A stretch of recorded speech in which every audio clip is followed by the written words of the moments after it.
The words to which I should like to call your attention this evening are to be found in the book of the Acts of the Apostles in the 9th chapter and the 4th verse. The 4th verse in the 9th chapter of the book of the Acts of the Apostles. And he fell to the earth and heard a voice saying unto him, Saul, Saul, why persecutest thou me? And he fell to the earth and heard a voice saying unto him, Saul, Saul, why persecutest thou me?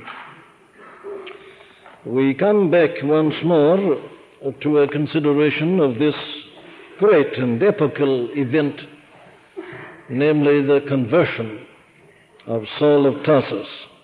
Some of us who meet here regularly have been considering it together. On the 4 previous Sunday evenings, we come back to it then the 5th time. And let me say again that our reason in doing this is that we may understand some of those first elementary principles with regard to the Christian life, and especially as to how one ever becomes a Christian. We are not particularly concerned with the dramatic character nor with the dramatic incidents in connection with the conversion of this great man.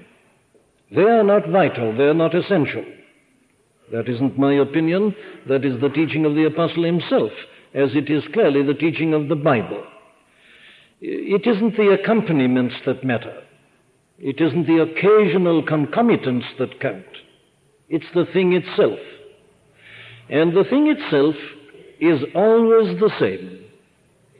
There are certain elements that are common to every case of conversion.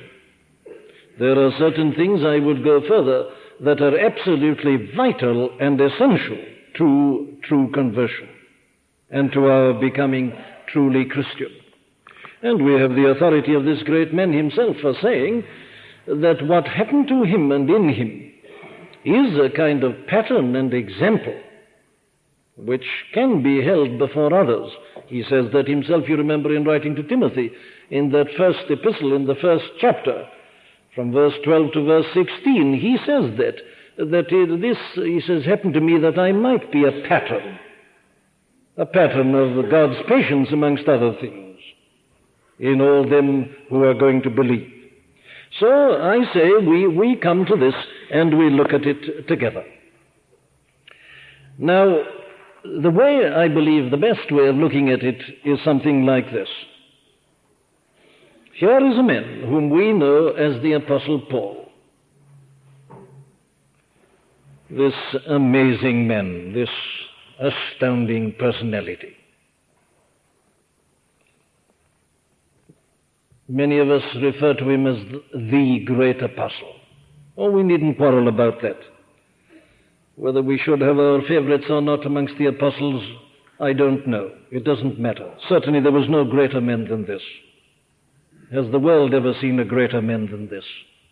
Here is this great man, this mighty apostle, this incomparable preacher and evangelist, this outstanding servant of God. That's how we think of him. And yet, you see, we are told here, and we've looked at it in other passages of Scripture, that there was once a time when he wasn't like this. He was a blasphemer and a persecutor and injurious. Here we are told in this very chapter that he went off from Jerusalem in the direction of Damascus, yet breathing out threatenings and slaughter. He so hated Christ. He so hated Christianity. He so hated Christians. The very anticipation of damaging them and hurting them and massacring them gave him a fiendish kind of delight, breathing out threatenings and slaughter. There he was. That was his condition.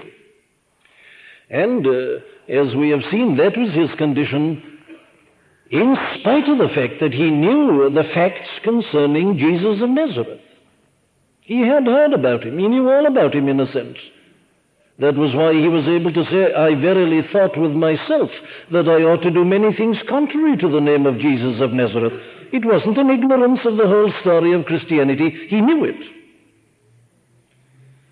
And he knew other things. He knew about Stephen, the martyr Stephen.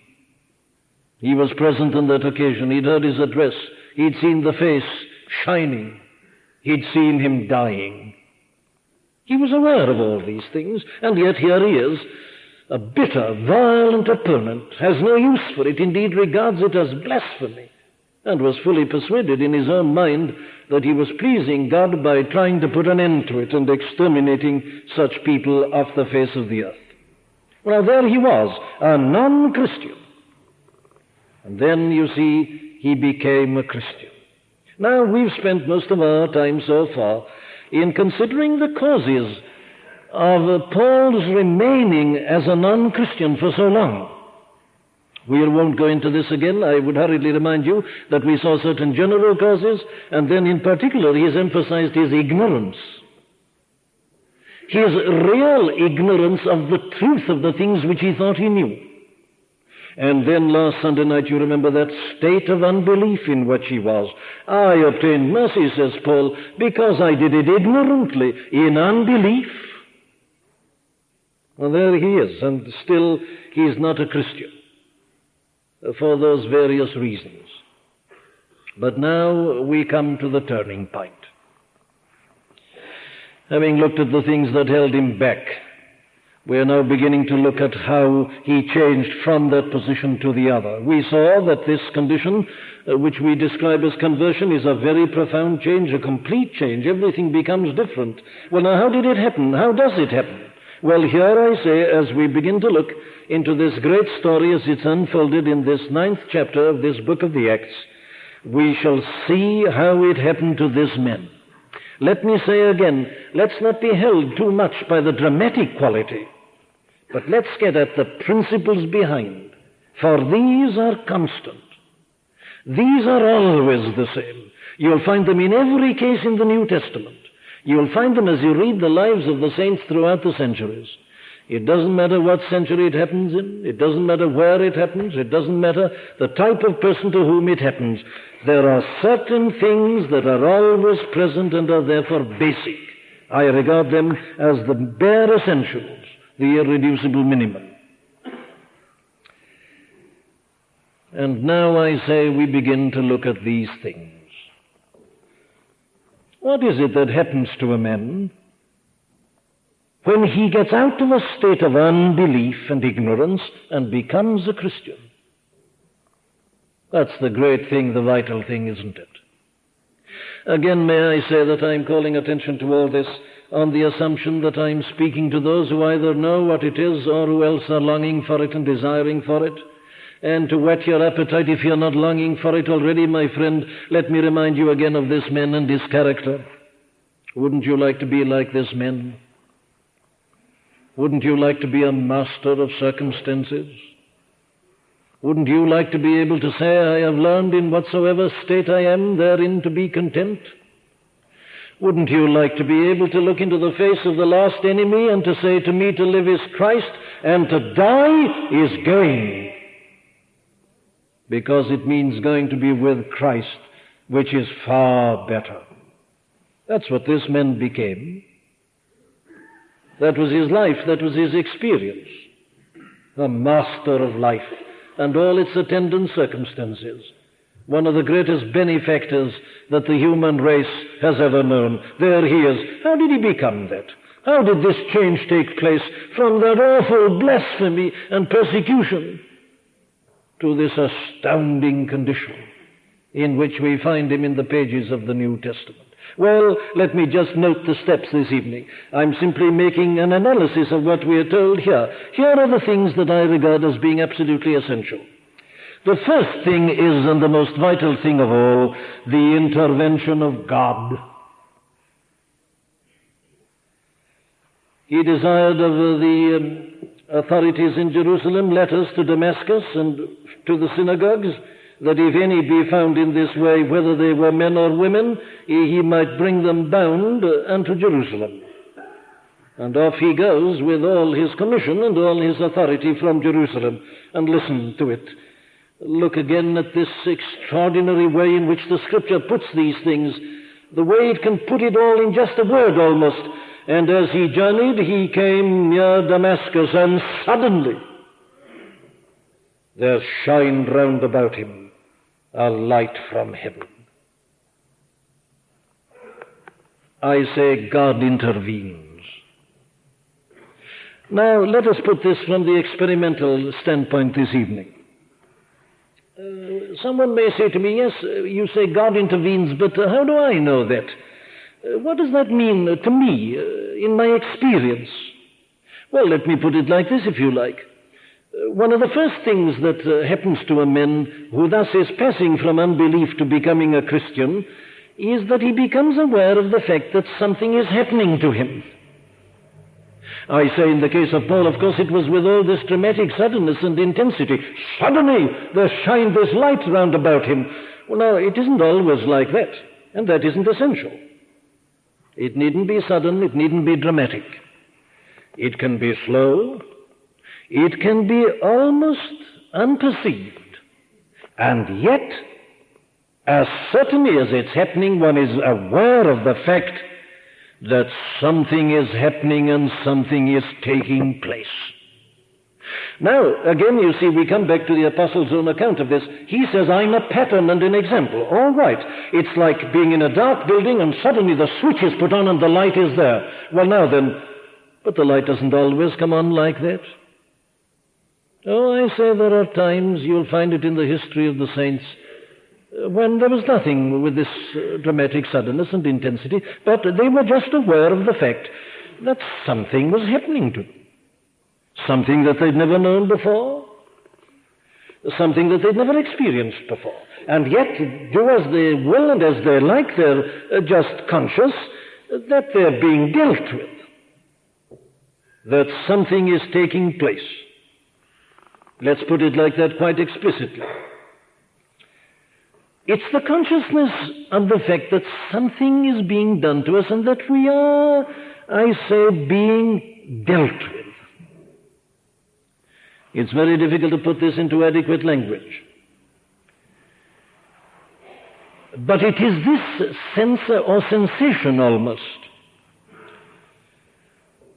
that we are being manipulated, if you like, that we are no longer free in a sense that we once thought we were free. We are being surrounded. Something is taking place around and about us. There is a consciousness of some new experience, some new dimension almost has come in, and we are now in this whole position and condition that something seems to have come into our life. We don't know quite what it is, but it's there. And I say the answer to it all is that it's God intervening. Oh, I've often quoted those words of Wordsworth because I sometimes think they come perhaps nearer to it than anything else that I can think of. He wasn't talking about this. He, with his particular views, was talking rather about nature, you remember, but he puts it like this: I have felt a presence that disturbs me with the joys of elevated thought. What's he mean? Well, he's felt the presence and he's been disturbed. He's done nothing. Something's happened to him. He's taken hold of. He's possessed. He's taken up. Now that's it. God, through Christ, was here dealing with the apostle on the road to Damascus, and he does it to all who become Christian, and they just have this vague awareness at first that there is something taking place. They have this consciousness that they're being manipulated, as it were, and being surrounded by someone, something, entering into some new experience which they've never known hitherto. This is absolutely essential, my friend, because it's always God dealing with us. The terms we saw on the first occasion when we looked at this matter insist upon that. If it is a new birth, if it's a new creation, and if it's regeneration, well, it is of necessity. And you're aware of a kind of atmosphere of this surrounding by someone something, and you're being dealt with. Something's taking place in you and to you. But let me hurry on and make it still more plain when I put it like this. the thing I really want to emphasize uppermost perhaps this evening, the personal element and aspect of all this. Here it is, and that's why I take this fourth verse as my text tonight. He fell to the earth and heard a voice saying unto him, Saul, Saul. That's it, the personal element. Now let me try to analyze this. The first way I'd like to put it would be this. It's a man becoming conscious of the fact that he is now an object and no longer the subject. Now, this is popular terminology today, isn't it? This is one of the most popular ways and views of handling this matter, this encounter. Well, it's perfectly right. Becoming a Christian does mean a divine encounter. A man encountering God and God encountering men. A meeting takes place. There's a relationship, I, thou. Two persons are in contact. That's it. That's the essence of Christianity. And it's an address, you see. For the first time in his life, Saul of Tarsus was conscious of being addressed. Before that, he had done everything. It was he who talked and so on. But now he's being addressed. He's being spoken to. Saul, Saul, the word comes to him. He as a person is involved. And the position is no longer that he, the subject, Saul of Tarsus, is looking at some object, religion. No, he's the one who's being examined, as it were. He's the object, no longer the subject. Or to put it still more directly, let me put it like this. When this happens, one is no longer in the position that it's a matter of my being interested in religion or Christianity and investigating it from a detached external position. No, I'm here now and I'm being addressed, I'm being spoken to, I'm being surrounded, I'm being dealt with. Something is taking place and happening to me. It's an entire reversal of the old position. You see it also clearly in the case of Saul of Tarsus, don't you? Just picture him, try to read his mind as he left the city of Jerusalem with his commission and all his authority. And can't you hear him as he talks to himself, and as he talks to himself about what he's going to do and how he's going to put an end to this Christianity. He's full of his own ideas, and they were perfectly sound and right ideas. He was doing a great work, and a great work for God. And he's full of this, and he's talking to it, and he's so active and busy, he doesn't think of anything else. He's full of himself and his own activity and his own ideas. Then suddenly, he's arrested, he's apprehended. That's his own word. He's laid hold on. And he's addressed. This personal element becomes tremendously prominent. And the whole position of detachment disappears. Then let me take it a step further by putting it like this. The next step is that instead of talking and expressing my opinions, I am made to listen. Oh, these things sound so simple, don't they? And yet these are the things that happen whenever any person becomes a Christian. The whole trouble with most people who are not Christian is that they never listen. That's why they never hear. You see, we all come into this world and start in this life imagining that we know all about Christianity. And we are very young indeed when we all start expressing our opinions about Christianity. We know all about it. We've never read the New Testament, of course, but that's immaterial. We've never read a book on church history. That makes not the slightest difference. We know.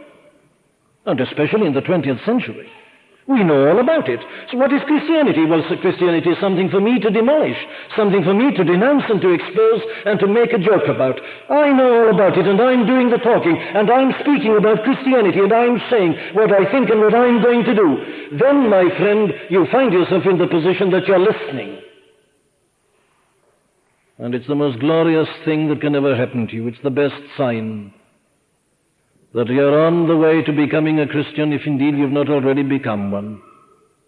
The man who was breathing out the threatenings and the slaughter and expressing his opinions, is silenced and he's listening, and someone's saying, "Saul!" And the eloquent speaker becomes an auditor. Oh, my dear friends, I'm not here to make a psychological analysis of conversion or of the case of Saul of Tarsus. I'm here to speak to you directly. I've no time for theoretical interest. These matters are of life and death importance and value to every one of us. So I ask a simple, direct, plain, blunt question. Have you yet got to the listening stage? Have you begun to listen to it? It's speaking. It speaks out of the Word.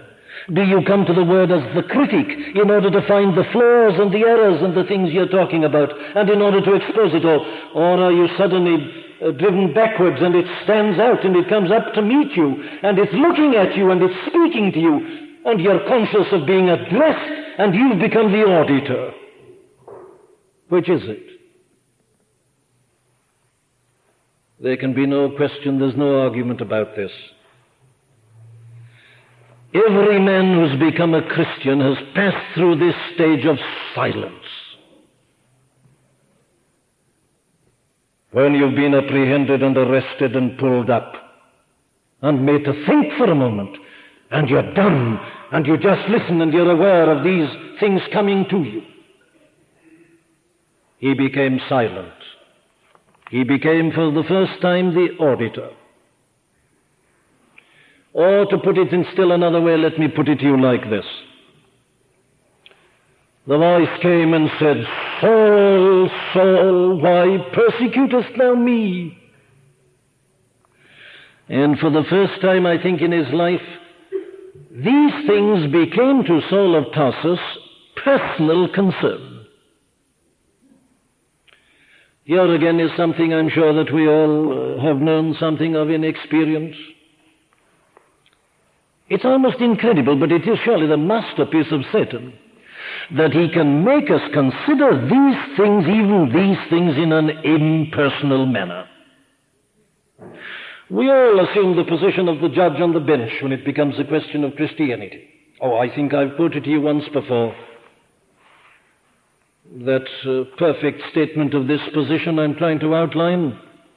The words were uttered by Lord Melbourne, who was Queen Victoria's first Prime Minister. He put it like this. He said, "You know, things are coming to a pretty pass if religion's going to start being personal." What's religion? Well, of course, religion is something that's far away from the person. Religion, well, it's a sort of institution.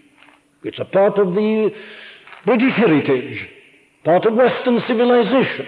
What is religion? Well, it's the great background to life. It's something mainly cultural. You can divide it up in various ways. It's got a great philosophy. It's got an element of pageantry, so that if you've got a great civic occasion or a state occasion, well, of course, religion comes in. It adds the sort of final touch. It's a kind of show that you put on, as it were. Well, not only that, it's something very interesting to reason about and to argue about. It is, after all, a view of life, and there are various views of life. You can read about Christianity. You can read about the other great religions of the world. You can go back and read Greek philosophy. Now, these are all very interesting, because life is rather problematical, and things are not easy, and we're all surrounded by difficulties, and it's interesting, therefore, to consider any theory or proposition or point of view which may have something to contribute to this tremendous problem which confronts us, and this is one of them. But, of course, it doesn't say anything about me personally, and when you're discussing these things, you must never become personal. That's the height of bad manners, apart from anything else. When a thing is general, it mustn't be made particular. And when it's for everybody, it's not in particular for me. So we go right away back, we take our seats in the gallery, or on the bench, as I say, and we look down upon an arena. Well, yes, of course, there are certain phenomena in connection with religion, and some people talk about being converted and a great change in their lives, and we investigate it. It's particularly interesting to look on and to see exactly what happened. As I said last Sunday night, is this some sort of psychological complex? Is it some sort of disease? Was this a manifestation of epilepsy in the case of Paul? Now, how interesting it is to talk about all that and to discuss it. Oh, yes, but while I'm doing all that, you see, I remain the non-Christian. I'm in the state of unbelief. That was Saul of Tarsus before this thing happened to him, but here he's addressed, Saul, Saul, you man, we're discussing you, not somebody else, and he's facing himself for the first time.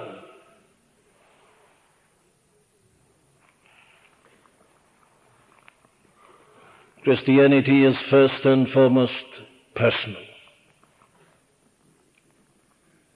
It isn't your views nor mine that matter. It's you yourself. Christianity is about you, about your life, about your destiny, about your immortal soul. It speaks to us one by one. You can't be saved in countries or in families. That's the lie of the devil. There's no such thing as a Christian nation. It's individual. It's personal. And for the first time, the apostle, this man Saul of Tarsus, who became the apostle Paul, had to face these things from his own personal end and his own personal angle. The relevance of these things to him. Now, you see, up until this point, Saul had been the great advocate of Judaism. And we all like being advocates. We take up a case, you see. But when I take up a case, I'm not involved. It's the case. It's outside me. The barrister takes up the case in court. He's eloquent. You think he feels it. He loses his temper. But he's really not interested personally at all. He's gripped by the job for the time being. He's moved by his own eloquence as he defends his client or as he cross-examines another. But of course he's not in it. Personally, he's not engaged at all. It's the enthusiasm for the case. Now that was Saul of Tarsus, you see, but here he himself was put at the very center. It was all about him. He was being dealt with.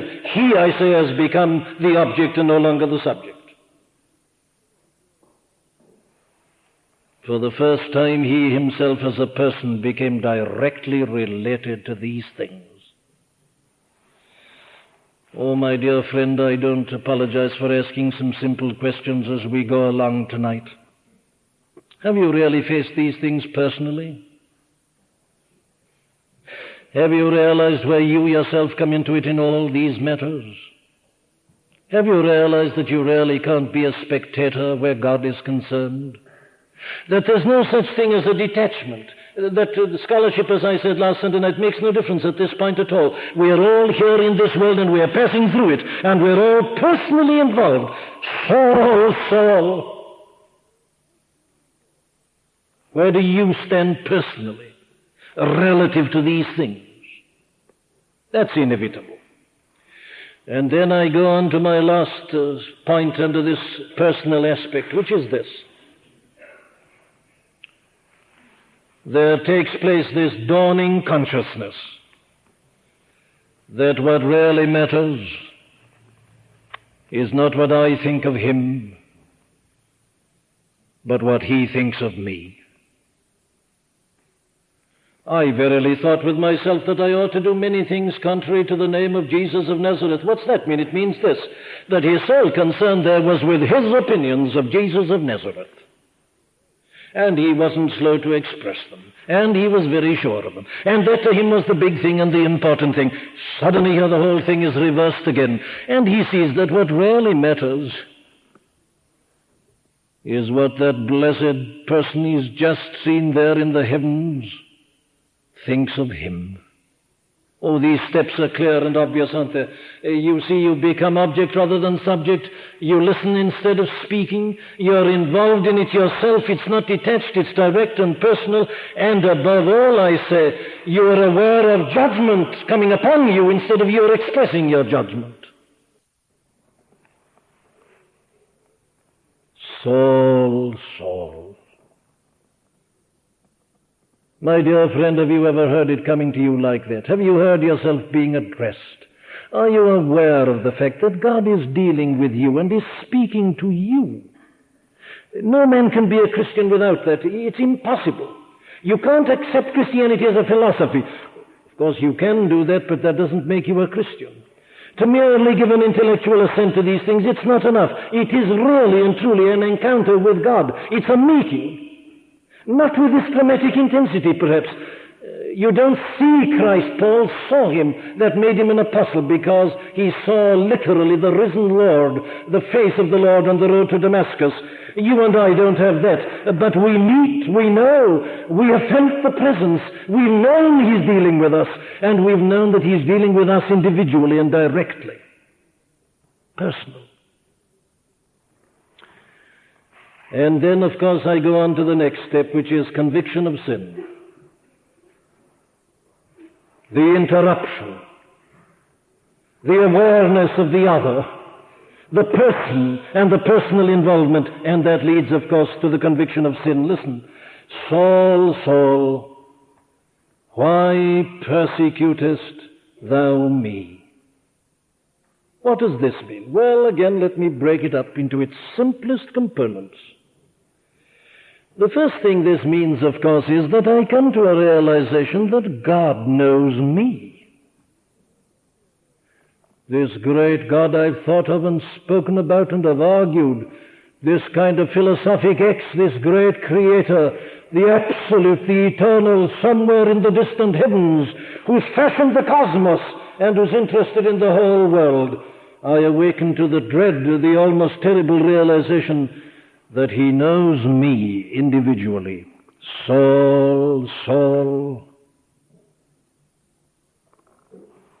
Have you had such a meeting with God? Have you had such an awareness of God's personal, intimate knowledge of you? Indeed, I go on to emphasize that. Saul of Tarsus not only discovered here that God knew him personally, he discovered that he knew all about his life. And that's a thing, of course, about which the Bible speaks everywhere. It's the last thing men comes to know. We are so clever at eluding one another and in fooling one another that we fondly imagine that we do exactly the same with God. And we imagine that God does not know all about us. We imagine that we can go on doing things and that nothing matters, nothing happens. But Saul of Tarsus here discovered that he knew all about him. And no man becomes a Christian without realizing that God knows all about him. All things are naked and open unto the eyes of him with whom we have to do. Nothing is hidden from his sight. The psalmists, you see, are full of this sort of thing. They try to get away from him. They take their flight, as it were, to heaven. He's there. They make their bed in hell, and lo, he's there. They go to the east and to the west. They try to get away from him, but they can't get away from him. God's everywhere, and he knows all about us. It's a vital part of this process. God knows, I say, every single detail of your life. There's nothing about you that is not known to God. And it's a man coming to the realization of this who is a man who's always on the way to becoming a Christian. Suddenly the things that he himself has forgotten come back to him. They've been brought back to him by God. The things he's explained away are again put in front of him, and he can't get rid of them. It's God doing its conviction of sin. And take it still further, and it comes to this, that God brings home to me my sin and its enormity. That was one of the things that happened to Saul of Tarsus on that road, wasn't it? It made him see himself as he really was, and it made him see the things that he'd been doing as they really were. The breathing out of the threatenings and the slaughter, the way he'd given his vote against these people, his desire to exterminate them. Suddenly he sees these things as they are for the very first time. He'd never seen it before. The wrongness of it all, the ignorance of it all, the arrogance of it all, the foulness of it all. Oh, he's eloquent in many places about this. We've looked already at the 7th of Romans. There it is, isn't it? The proud, self-satisfied, self-justifying Pharisee comes to see that in me, that is to say in my flesh, dwelleth no good thing. You begin to see yourself and your life. Now you've been evading and avoiding yourself the whole of your life hitherto. We've all done it. We all try to do it. And we all still go on doing it. Everything but face ourselves honestly. But when this encounter takes place, you must see yourself. He holds a mirror up before you.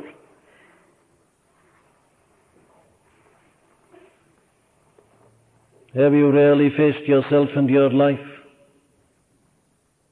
Look back across your record. Are you pleased or are you displeased? Can you really justify everything that's in it? Are you proud of it all? Things done, things said, things imagined, things thought, the spirit, the desires, all these things. Suddenly this man was face to face with them all, and he saw them and he hated them and he was amazed at them. The wrongness, the ignorance, the arrogance, I say.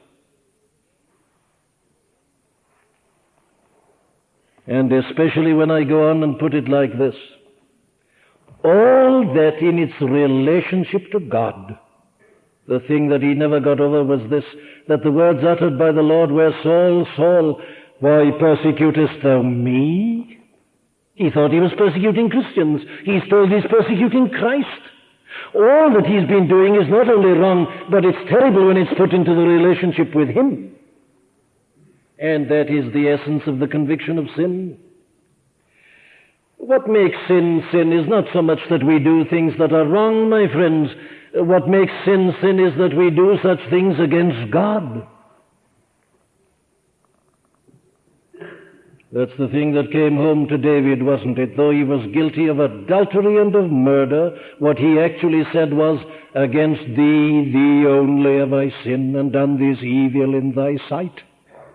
It's a terrible thing to commit adultery. It's a terrible thing to murder a man. But there's something infinitely more terrible, that I've done all this against my Maker and Creator, the one who fashioned man at the beginning and made him in his own image and set him there perfect in the garden. That's sin. That it's directed against God. That it's rebellion against God, that it's transgression of God's law, that it's violating God's principle, that it's asserting myself and my will against the holy will of God. For the conscience warned me before I did it all, but I defied it and I denied it, and I thereby defied and denied God. Why persecutest thou me? You can't be a Christian without being convicted of sin. And conviction of sin means that you realize that you've wronged God, that you've raised yourself up against Him, that you haven't glorified Him and lived to His glory, that He hasn't been dominating your life, and that you haven't realized that He's so glorious and so wonderful that the highest privilege that will ever come to you will be just to serve Him humbly and to look into His face and to do His will. You've done the exact opposite. Isn't that true, my friends? Isn't that all mankind by nature? God haters, God deniers, God defiers. Asserting self, putting our will in the center, and doing such things, and suddenly we come to see it all. Conviction of sin. And that in turn, of course, leads to the next thing, which is this trembling. Now, in your revised versions there in the pews, you haven't got this part of the 6th verse which I have here in the authorized. I read, and he, trembling and astonished, said, Lord, what wilt thou have me to do? We needn't go into the way in which that's absent from your versions. Let me put it to you like this. There is not the slightest question but that this is perfectly true. Whether it ought to be in the text at that point or not is immaterial. It undoubtedly was true to the experience of the apostle. He was trembling. Who is this man who's trembling? He's the great Pharisee, the great authority, the man who knows all about the law, the man who's more religious than anybody else. He's trembling and astonished. What's the matter with him? Oh, it's the inevitable result of everything that I've just been saying. It's a man awakening to the fact that his soul and his whole condition are in a desperately dangerous plight. No man believes in a Savior until he's seen himself as lost and in need of salvation. And that is salvation. We need to be saved from what? Well, from the wrath of God. Those are the scriptural terms, the terms used by our blessed Lord Himself. It's a man coming to realize that by living the life he has lived and behaving as he has behaved, that he's not only been sinning against God, but that he's been placing his soul in jeopardy. And this man, seeing that face and having some conception of the glory of God, sees that he's not only been wrong, but that he's been a fool, that his foolhardiness, that he's been pitting himself against the absolute and the eternal God, who could blast him out of existence in a second, and he trembles in terror and alarm at his own destiny, at his own future.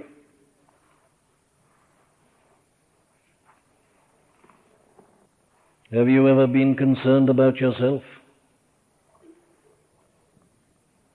Have you ever worried about yourself? Have you ever spent an evening with yourself, as it were, talking to yourself and saying this? I know that in me there is that which is immortal. Dust thou art, to dust returnest was not spoken of the soul. I can't conceive myself as non-existent. And here I am, I'm moving through this world, and day by day I get older and older, and the whole thing is absolutely uncertain and contingent. At any moment I may go out of it, and where do I go? And what happens to me then? Have you ever spoken to yourself like that? My friend, it's the truth about you. You are getting older every day. And you've got to die. You're going to die. What then? Now, I say that a man who becomes a Christian is a man who's faced that and has become desperately concerned about it. He's a man who says to himself, what if I die tonight? Well, what then? What happens to me? And he's alarmed. He begins to tremble. Fear and trembling is an essential part of it. And it's unavoidable the moment we realize these things. And if you've never yet trembled, it's because you know nothing about God, and you don't know the truth about yourself either. For the moment we know something of God and see what we are and what we've been, we must realize that we are under the wrath of God and in the most terribly dangerous condition a soul can ever be in. That was what happened to this man. He became concerned, he became alarmed, his whole destiny flashed before him, and he was horrified at the possibility. And that, of course, inevitably leads to the last step, which is this. He recognized him and submitted to him. Lord, what wilt thou have me to do? Who is he? He's the Jesus that he'd blasphemed, that he'd hated, that he'd dismissed as an impostor. He now knows that he's the Lord of glory, and he surrenders to him. The man who was denouncing him and going to exterminate him and his cause. What wilt thou have me to do, Lord? You see, a man has become desperate at this point. He realizes that he's so lost that he can do nothing about himself. He can't save himself. He can't undo what he's been doing. And one glimpse of God puts an end to that. A person who believes that by his own religion and righteousness he can make himself fit to stand in the presence of God is just proclaiming his utter ignorance of God. If you knew something about God, and I with you, why we'd put our hands upon our mouths with Job, and we'd put an end to all this reliance upon the filthy rags of our own self-righteousness. He says, what wilt thou have me to do? And all he wants you to do is to believe him and to believe on him and to trust yourself to him. You've acknowledged and confessed your sin and the enormity of your sin against him. You've seen it at last, and you've recognized who he is. And you hand yourself to him and you say, tell me anything you like, I'll do it. I'm at your service, I'm a helpless slave at thy feet. Nothing in my hand I bring, simply to thy cross I cling. Tell me what to do and I'll do it. I'm helpless, I'm hopeless, I'm penniless, I'm a pauper, I'm foul, I to the fountain fly, I've nothing. What wilt thou have me to do, Lord? And he was told, and he did it. He was not disobedient unto the heavenly vision. And he became the mighty Apostle Paul, the preacher and the proclaimer of Jesus Christ, The man who proved in Damascus that this is the very Christ, and proclaimed him, and told all to believe in him, and showed them how he had come to save them from the wrath and from the law of God. That's the sequel. But this is how it took place, and this is why it took place. Saul, Saul, why persecutest thou me? You see, this is the terrible part of this whole subject, isn't it? That Saul of Tarsus was in that precise position all along, but he didn't know it. When he thought with himself that he ought to do many things contrary to the name of Jesus of Nazareth, it was against that person he was saying it. When he asked for authority to go down to Damascus to persecute and massacre the Christians, it was against that person he was doing it, but he didn't know it. He thought he knew, he didn't know. The Lord was there the whole time, exactly the same. Saul was doing these things because he didn't know. And he only came to know when he heard the words, Saul, Saul. And you, my friend, if you're not a Christian, are in that precise position. You don't know these things, and you're expressing your opinions, what you think about Christianity, and why doesn't it stop war, and do this and that and the other, and why doesn't God do this and that? You are speaking, and you're eloquent, and you're settling these matters. You're doing it all, and you've never stopped, and you've never listened. But you know, there are the facts.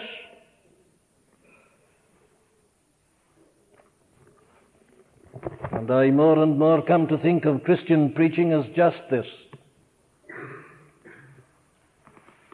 The business of the Christian preacher is just to be a mouthpiece of Christ and of God. And what he really is meant to do is just to utter your name.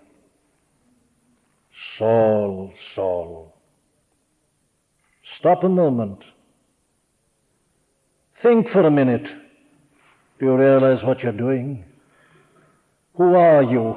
Well, I'm Jesus, the one you're dismissing in your clever talk. The one whose voice in the conscience you silence when you go behind a door and commit that sin. The sins that are committed in darkness and in the night. I'm the one that you're sinning against. Because you were made on my image at the beginning.